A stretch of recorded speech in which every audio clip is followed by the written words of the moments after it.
Before I get started, thank you to all of you, and thank you to Michelle. I was over there thinking I was going to start with, hi, my name's Bill. I want to talk to you about tax and Daryl. No, we won't go there. We need you, Michelle, and you are going to win.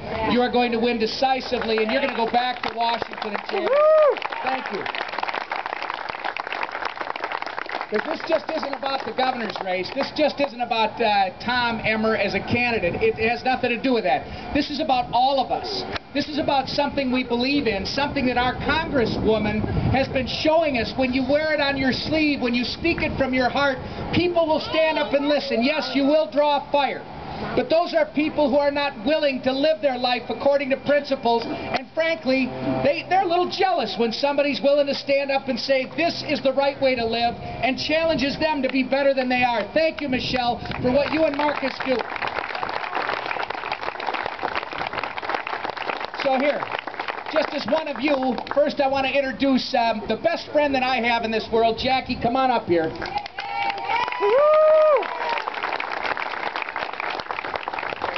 We are absolutely committed to this. It is an honor and a privilege, we will both tell you. It's an honor and a privilege to be with you on this amazing journey as we all set off to take back our state, take back our government, and start to make it work for you and I, instead of us always being asked to work more for it. But here's the thing. Michelle said she would not do anything more, or would not ask anyone to do more than she will do herself. Jackie and I are saying the same thing. People need to know that Jackie's not just showing up for bus trips. She's been out there knocking on doors in Minneapolis and up in northern Minnesota and all over. That's how important it is. And just for a little fun, I want to tell you, because they painted Jackie and I, or they tried to paint us as somebody that we weren't back when they were spending $6 million improving our name ID all across the state. God bless them for that anyway. But, you know, we've been going out and introducing ourselves person to person. I'm going to tell you a story about being in Morris, Minnesota last week. Thursday, we're out talking to a group of about 60 people in the middle of the day on a Thursday afternoon. Beautiful day in a pavilion. And we're giving a speech about the future of our state and where we think it needs to go, and we're trying to encourage people to get on board and grab their part of the rope and start pulling. Well, we got probably about 10 college kids from Minnesota Morris lined up along the side, and the young people are protesting. They honestly don't know what they're protesting, but they're protesting. And they've got signs that say, don't cut my wages, and there's a couple of kids at the end that have a sign for Mark Dayton. Well, those of you that have come to know me over the past few years, and you know Jackie, that doesn't bother us a bit. Because we are supposed to, in this country, be able to disagree on things, and we're supposed to understand that at the end of the day, no matter what the disagreement is, we all live here. And we've got to learn how to get along together. So as soon as we were done talking to the group in the pavilion, Jackie and I walked right over to those young kids, introduced ourselves to them one at a time. Hi, my name's Tom, this is Jackie, where are you from? It's kind of hard to hate one another if you're willing to talk to each other. But as we go on to the end of the line, I've got the two young men holding the Dayton sign. And I said, after introducing myself and finding out the two of them come from the cities and they're in a political science class, surprise, surprise, out of Minnesota Morris, I said, great to meet you too. And Jackie was standing off to my side, and I said, so you support Mark Dayton? And very proudly, the one in front of me says, yes, we do. And I said, oh, that's fine. Why do you support Mark? And very quickly he says, because Mark Dayton is going to bring jobs back to the state of Minnesota. At which point, you got to be respectful. I said, really? How is Mark going to do that? And the poor young man froze in front of Jackie and me, turned to his friend and said, it's Emmer, help me out here. His friend was just as quick. He turned immediately back and said, he asked you first, you got to answer. The reason I tell you this story is because you go on and I tell these young men, I'm not trying to embarrass you. I'm not trying to embarrass you at all. I really am interested in the fact that you want to be involved. Because this election is as much your election as it is ours. This election could determine for years what you are going to have an opportunity to do in this country and what your family is going to have an opportunity to realize.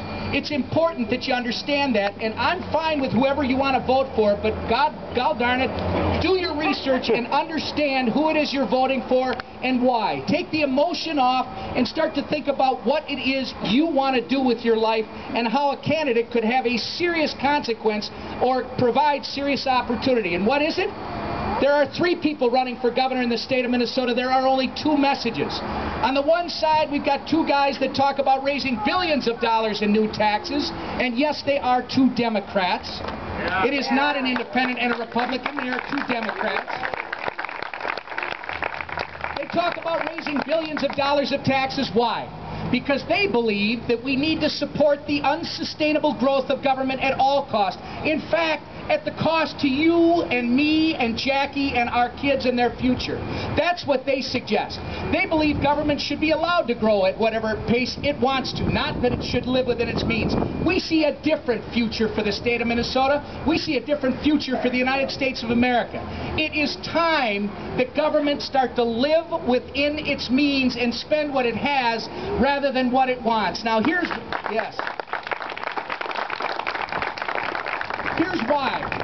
why Mark Dayton and Tom Horner don't understand it. And by the way, if your friends ask you, what's the difference between Tom Horner and Mark Dayton, I'll tell you. Mark Dayton talks about taxing the rich. Tom Horner talks about taxing everybody. All right? It's the same message. Billions in new taxes coming out of the hardworking men and women's pockets and the businesses' pockets in this state to support more government jobs. Frankly, there just aren't enough government jobs for all of us, right? You got to get back to growing jobs in this state. Here's the problem. These 2 gentlemen do not understand this. On the one hand, you've got Mark Dayton. He's been running for public office for 28 years. Mark Dayton, God bless him, his wealth comes from a family that made the best of the opportunity, the freedom that this country offers, and I commend him for his willingness to service. But Mark Dayton, willing to serve, but Mark Dayton does not understand what it is we're feeling. Mark Dayton has never tried to run a business. He's never tried to run a business. Mark Dayton has never had to struggle to meet a payroll. Mark Dayton has never had to live on a family budget. And if he lived in our home with Jackie and I, he would understand there is never enough food in the refrigerator. There are never enough clothes in the closet. There is simply never enough money. But guess what? We make it work. Because we understand what we have to do in terms of setting priorities. We understand what we have to do to make sure we can get to the next payroll. He doesn't understand that. To him, he believes politics is a hobby. It's something to do. Well, I'll tell you what. My kids should not be Mark Dayton's hobby, and neither should yours.